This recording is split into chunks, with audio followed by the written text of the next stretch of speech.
My name is Sarah Shreckhise. I'm an early intervention specialist at the Virginia School for the Deaf and Blind, and I'm here to talk a little bit today about reading with your baby. And reading is something that is very, very important to the development of any child, if they have a hearing loss or not. And so it's something that should be part of the daily activities that a child gets to experience.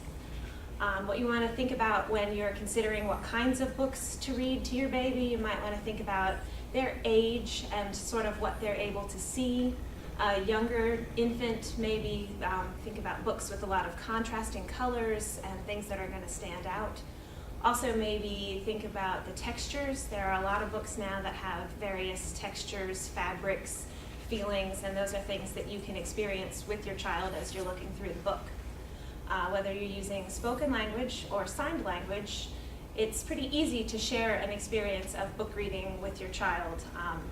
One of the difficult things that you might come up against in signing with a child is how do you hold the book and the child and kind of juggle all of those things at the same time while you're trying to sign. And we know that you don't have 3 or 4 arms, so an idea might be to use the corner of the couch or something to help your child sit up so that they can see you, the book, the signs, and your face kind of all at the same time, because those are all very important elements. And you learn how to get better at that, and maybe how to sign one-handed while you're holding the baby and balancing the book. It becomes a bit of a juggling act, but it is definitely possible and very important when you are trying to expose your child to as much sign language as you can.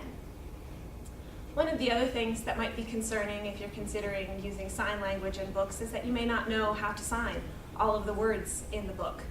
And you don't have to feel too overwhelmed by that, because even being able to sign a few of the words, your child is still enjoying that experience with you and having a fun, shared experience. So be sure to pick out books that are fun for you and that you would want to share with your child, and not worry too much about the stresses of getting everything right and exactly perfect.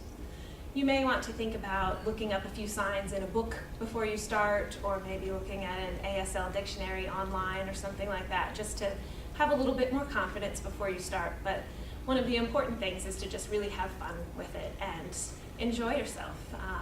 Kind of think too, if you're looking at books with a lot of texture, feel those books with your child and really be able to experience that together.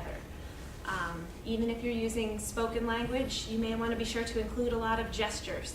If you're using a book that has a lot of counting, feel free to count on your fingers, because your child will learn how to do that as you read through the books together again and again and again, which is an important thing to bring up. That repetition of those books is a very important thing too. You never want to be afraid to read a book more than once with your child, because it helps build the memory of that event, and it helps to work on the skills of anticipation and knowing what's going to come next, and being able to repeat that again and again, and then they get excited for that thing that happens on the last page, or the animal that pops out at the very end. And when you can see them anticipating that, that makes the experience all that much more fun for both of you.